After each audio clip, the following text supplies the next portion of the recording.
নমস্কার বন্ধুরা, কেমন আছেন সবাই? আমরা ভালো আছি, আশা করছি আপনারাও ভালো আছেন। রন্ধনে শাশুড়ি বৌমার বন্ধন পরিবারে আপনাদের আরও একবার স্বাগত জানাই। আজকে চলে এসেছি আর একটা দারুণ রেসিপি নিয়ে। আজকে আমরা ডিম ফুলকপি বানাবো। তার জন্য কী নিয়েছি আর কিভাবে করি আপনারা ভিডিওটা স্কিপ না করে কিন্তু দেখতে থাকুন পুরোটা। ভিডিওটা স্কিপ করলে এভাবে বুঝতে পারবেন না।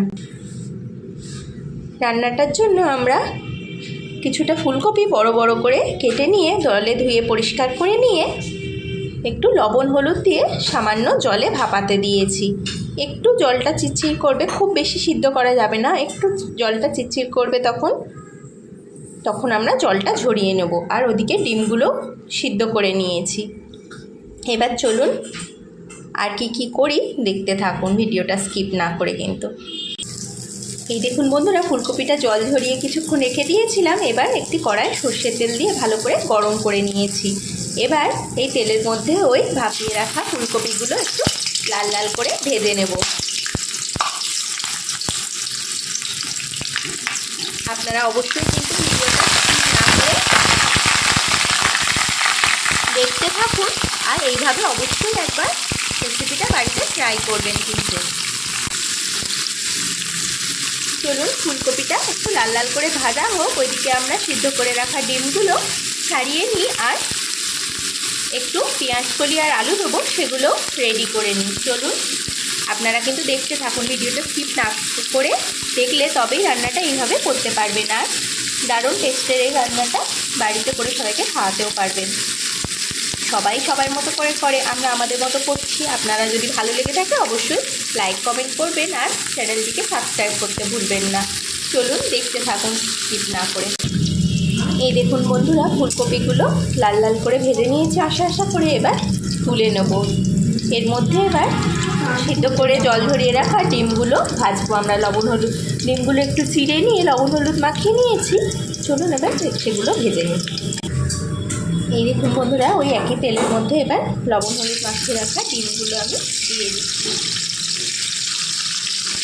আপনারাও এভাবে একটু ডিমগুলো হালকা করে ছুরি সাহায্যে চিড়ে নিয়ে লবণ হলুদ মাখিয়ে একটু ফুলকপির মতো লাল লাল করে ভেজে নেবেন। এই দেখুন বন্ধুরা, ডিমগুলো ফুলকপির মতো লাল লাল করে ভেজে নিয়েছি। এবার ডিমগুলো আমি তুলে নেব, দিয়ে এবার রান্নাটা শুরু করব। আপনারা দেখতে থাকুন কিন্তু। একই তেলের মধ্যে দিয়ে দিচ্ছি একটু কালো জিরে আর দুটো চেরা কাঁচা লঙ্কা। এবার এর মধ্যে দিয়ে দেবো কিছুটা গ্রেট করে রাখা আদা।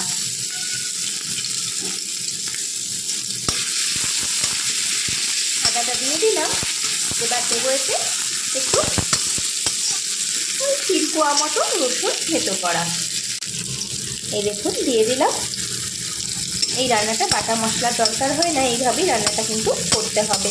আপনারা স্কিপ না করে যদি দেখেন তবে কিন্তু বুঝতে পারবেন রান্নাটা। দেখুন আমি আদা রসুনটা এবার তেলের মধ্যে হালকা করে নেড়ে নিচ্ছি। একটু ফ্লেভারটা তেলের মধ্যে চলে এলে এর মধ্যে দিয়ে দেবো ছোটো করে কেটে রাখা পেঁয়াজ কলিটা। রান্নাটায় কিন্তু পেঁয়াজ ইউজ করবো না, পেঁয়াজ কলিটাই পেঁয়াজের কাজটা করবে। আর পেঁয়াজ কলিটাই এই রান্নাটার টেস্ট কিন্তু দ্বিগুণ বাড়িয়ে দেয়। আপনারা কিন্তু পেঁয়াজ কলিটাকে স্কিপ করবেন না।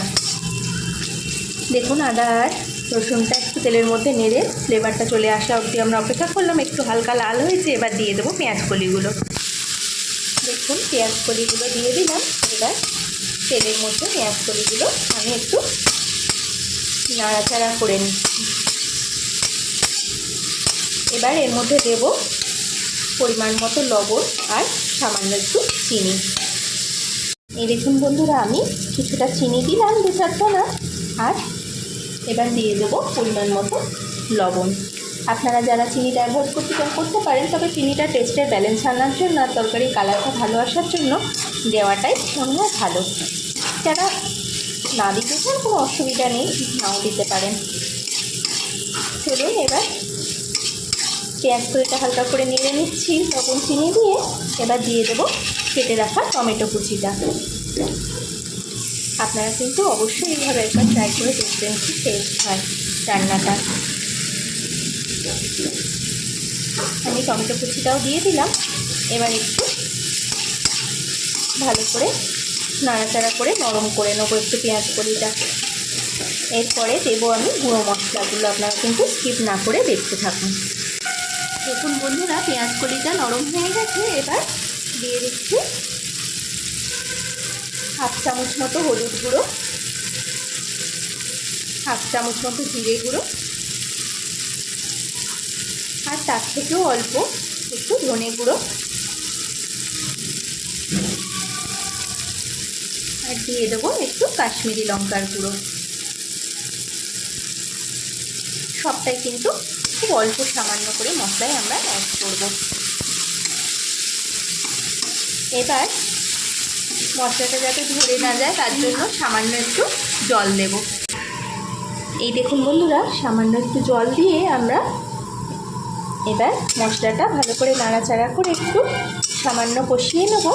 তারপর এর মধ্যে অ্যাড করব সিদ্ধ করে ডুমো করে কেটে রাখা কিছুটা আলু। আপনারা অবশ্যই এইভাবে একবার ডিম ফুলকপিটা রান্না করে দেখবেন, খুব টেস্টি হয়। শীতকালে তো পেঁয়াজ কলি সবারই ভালো লাগে, আর এইভাবে যদি একটু এই ফুলকপি ডিমের সাথে পেঁয়াজ কলিটা অ্যাড করা যায়, রান্নার টেস্টটা কিন্তু দ্বিগুণ হয়ে যায়। এই রান্নাটা এখন কিছু বাটা মশলাও লাগে না, শুধু একটু গুঁড়ো মশলা আর ওই আদা রসুন থেঁতো আর এই পেঁয়াজ কলিটাই কিন্তু হলে হয়ে যায়। চলুন এর মধ্যে এবার আমি অ্যাড করব সিদ্ধ করে রাখা আলুটা। এই দেখুন, সিদ্ধ করে রাখা আলুটা কিছুটা ডুমো করে কেটে নিয়েছি। এবার এই মশলার মধ্যে দিয়ে দিলাম।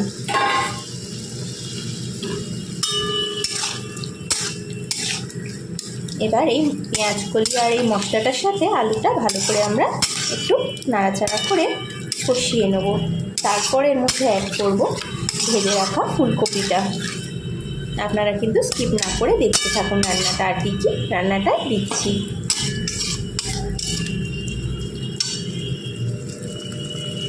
আলুটা কিছুক্ষণ কষিয়ে নিয়ে এবার আমরা ভেজে রাখা ফুলকপিটা দিয়ে দিলাম এর মধ্যে। এবার ফুলকপি আর আলুটা একসাথে ওই মিনিট 1-2 মতো কষিয়ে নেবো ভালো করে। এই সময় আমরা এর মধ্যে অ্যাড করে নেবো একটু গরম মশলা গুঁড়ো। আমাদের যেহেতু রান্না আগেই বলেছি, সব রান্নাতেই যে রান্নায় আমরা গরম মশলাটা অ্যাড করি সেটা একটু রান্নার মাঝখানেই অ্যাড করি, শেষের দিকে দিই না, কারণ আমাদের বাড়িতে একটু উগ্র গন্ধটা পছন্দ করে না গরম মশলা।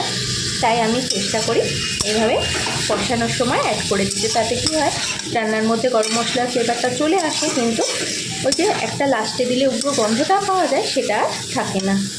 চলুন এবার দিয়ে দেবো একটু শাহি গরম মশলা। আমি এখানে সানরাইজের শাহি গরম মশলাটা অ্যাড করে দিচ্ছি একটু।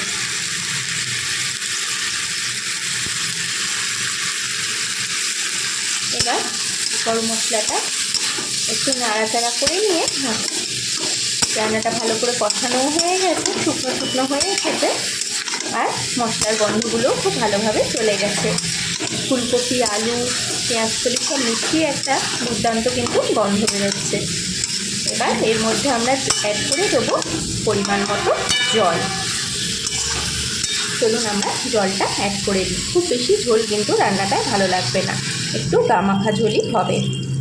আমি জলটা অ্যাড করে নিলাম যতটা প্রয়োজন।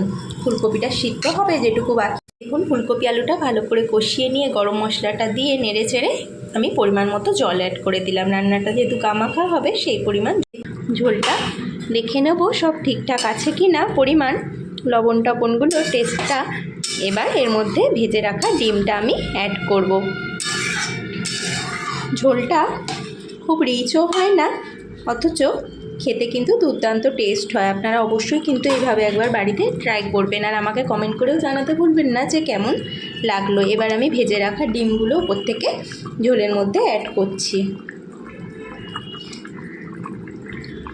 ডিম ফুলকপি দিয়ে অনেকেই তো রান্না করেন, কিন্তু এইভাবে করে একবার আপনারা অবশ্যই কিন্তু আমাকে জানাবেন কেমন লাগলো।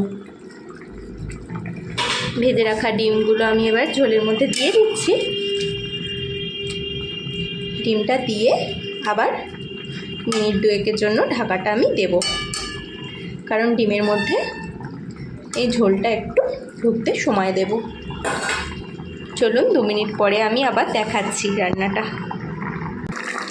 এই দেখুন বন্ধুরা, 2 মিনিট পরে আমি চলে এসেছি। আমাদের বাহারি ডিম ফুলকপি রান্নাটা একদম রেডি হয়ে গেছে। সব টেস্টও ঠিক আছে, খুব সুন্দর একটা গন্ধও বেরোচ্ছে। এইভাবে কিন্তু আপনারা অবশ্যই রান্না করে দেখবেন, আর কেমন হয়েছে আমাদের জানাতে ভুলবেন না। আমাদের রান্নাগুলো আপনাদের কেমন লাগে কমেন্ট করে জানাবেন। ভালো লাগলে আমাদের চ্যানেলটি সাবস্ক্রাইব করে নেবেন। ভিডিওটি এতক্ষণ ধরে দেখার জন্য আপনাদের অসংখ্য অসংখ্য ধন্যবাদ আর অনেক অনেক ভালোবাসা। ভালো লাগলে একটা লাইক করবেন, কমেন্ট করবেন, শেয়ার করবেন। ফেসবুকেও আমাদের পেজটিকে ফলো করে নেবেন। আজ তাহলে আসি, আবার দেখা হবে অন্য কোনো দিন অন্য কোনো নতুন রেসিপি নিয়ে। ততক্ষণ আপনারা ভালো থাকুন, সুস্থ থাকুন। রান্নাটা এবার আমরা পরিবেশন করে দেবো, হয়ে গেছে।